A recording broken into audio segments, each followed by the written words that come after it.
See, for generations, hold on a sec. I don't know what the hell I'm doing.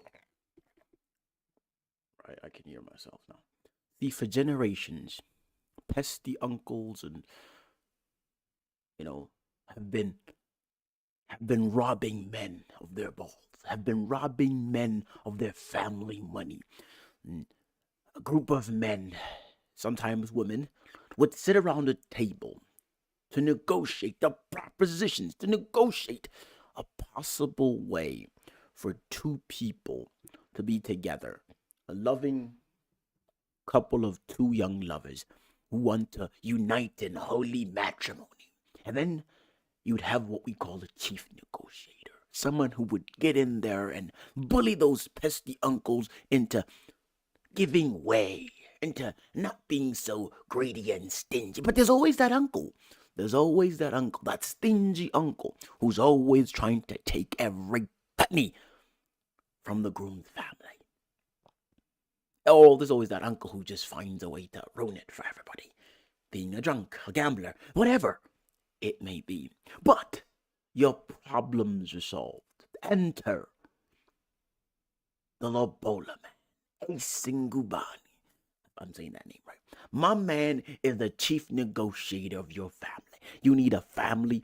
You need a family member to be vigilant, strict, relentless in getting you a fair price for your loved one. You call Ace, and Ace delivers all the time. He might wear a costume. He might pretend to have a different name.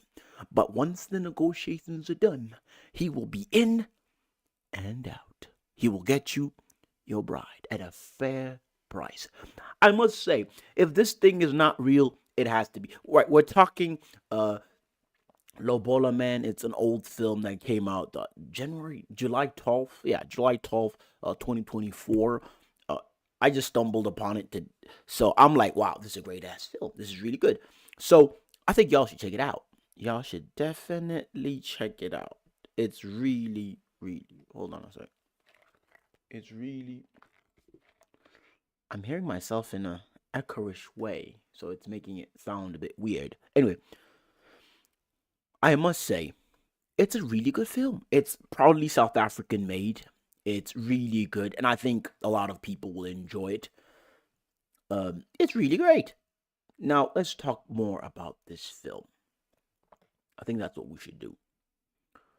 So, from what I understand, Ace Ngubeni, played by Lawrence uh, Maleka, if I'm reading his name right, is a certified master of composure, a successful businessman who's a Lobola negotiator with an impeccable track record.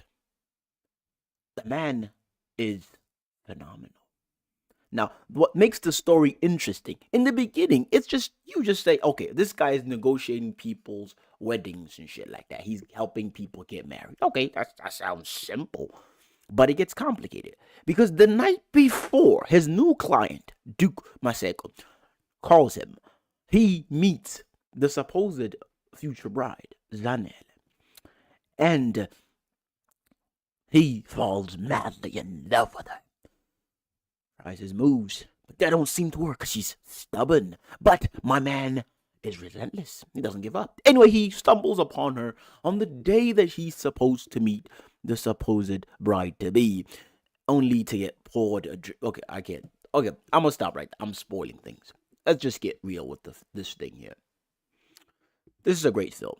Go watch it. It's surprisingly entertaining. I honestly thought watching a film about people getting married, about lovey mushy shit, would be a horrible thing. But I honestly think this is a good movie, and I actually think the process or the possibility of a negotiator, a Lobola negotiator, is actually a good idea. I actually support this.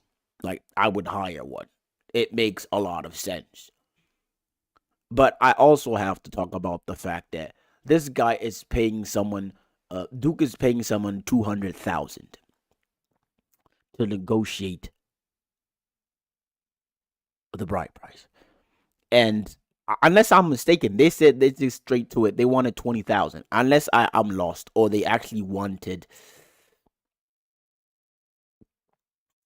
200,000. Maybe I'm confused, but I think they said they wanted 200,000. It was an easy, swift thing. They wanted to end things fast, cheap, affordable, great.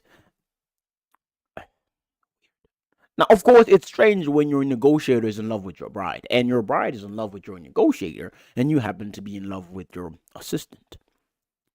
That makes things a bit Okay, why is this shaking? It's my hand on the table.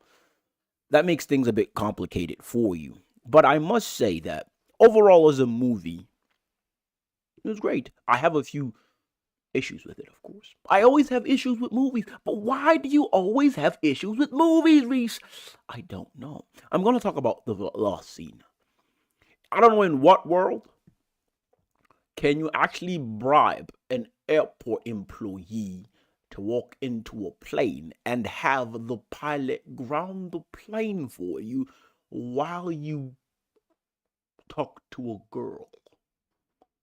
Sounds like a movie thing. It really sounds like a movie thing. There is no fucking way you're grounding a plane to give a girl a chocolate bar, not even to propose to a girl.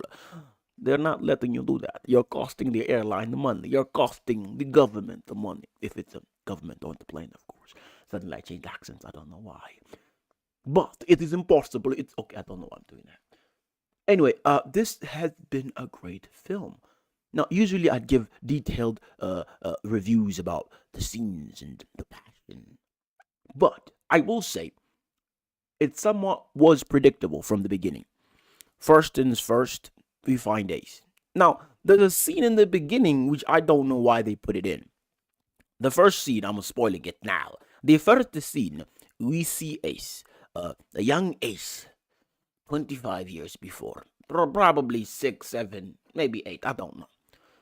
Young Ace is sitting in the back seat of a Volkswagen Beetle, if I'm not mistaken, a blue one, while his father is in a yard fornicating or committing adultery with another man's wife or girlfriend, where he's caught and he starts hurtling, running like an Olympian athlete towards the vehicle, where he stumbles into the vehicle, stumbles and riddles with the key until he inserts it into the ignition and starts the car and escapes. Now, the purpose of this scene is to show that Ace is a womanizer because his father was a womanizer, and he is a womanizer.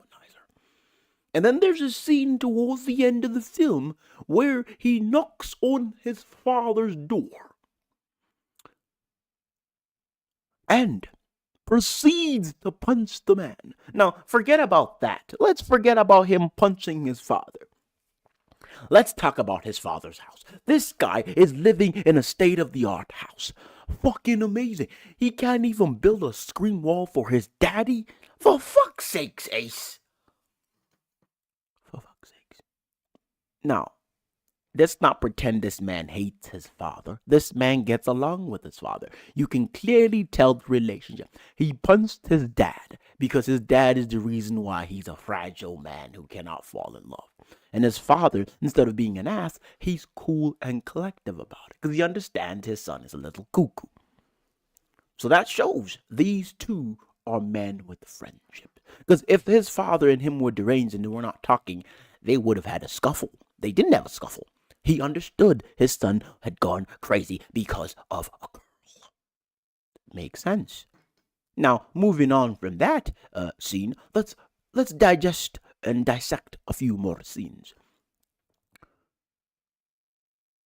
We begin to notice about the movie that Zandile, if that's the girl's name, and Duke are somewhat in love, but they're not really in love. She asked him out, apparently, and he agreed. Now, in his side of things, it makes sense. If a perfect 10, she's not really a 10, but whatever. If a perfect 10 asks you out, you must say yes. Because he's a fucking 10. Makes sense. And you must do everything in your power to make sure it works. But your true love, who's also a 10 in my opinion, she's gorgeous. Understands your whimsical humor and all your nonsense. And she's perfect. She understands what you like and all that. But you know, this goes to the thing where everybody's in love with people This is the saying. The people that you love don't love you back. And the people that love you, you don't love them back. And the people that you should be with them, you don't want to be with them. But you want to be with people who shouldn't be, I messed that up. The people you want to be with don't want to be with you, right? And the people that want to be with you, I'm saying the same thing. I messed it up. I'm sure someone in the comment section will be like, "Yeah, this is how you say it. This is how you say it." Some idiot the other day was like, while I was doing the review on another thing, was like, "Oh, this is some absurd ways in comments." I'm like, dude, okay, I've gone the rails again. I do this a lot. I ramble. Right, back to the movie. I must say that a few things caught my eye, like the details of it. Like, from the first few moments, you could tell that my man Ace and this Zandile girl were madly in love. But let's talk about this for a sec. It's the new world. What father? I don't know, man. What father would allow a man who toyed with his daughter and his family tell him where she's going? Makes sense. But then again, a father who's close to his daughter will know that my daughter's been beat up emotionally. Not because with fists, no, emotionally tormented because she's in love with this young man who's a scam artist. Yep, who's charismatic, of course, but is indeed a scam artist. Yep. I don't even know where I was taking that point. But okay, let's just put it this way. You should go watch this movie, Lobola Man. It's really good. It talks about, bride price and all that. And I think it's really well written story, well written, great acting, humorous. I was giggling most of the time. I found it very hilarious. But then again, there's gonna be some idiot in my comment section. If there is this time, because last time there was, who's gonna say, that wasn't that great. I'd give you a middle finger, but I will not. I'm going to be the bigger man. Okay, I'm fighting my audience now. I'm losing it. I'm definitely losing it. Anyway, that's pretty much it. I don't know what the hell is going on with me. Go watch it. It's really good. I think everyone should watch it. This has been your boy Reese Chanson. This is episode 196 of the Let's Netflix and Chill podcast. Salut. Adios. Now that was entertaining. Please let us hang out yet another time. Remember to like and subscribe. Adios, folks.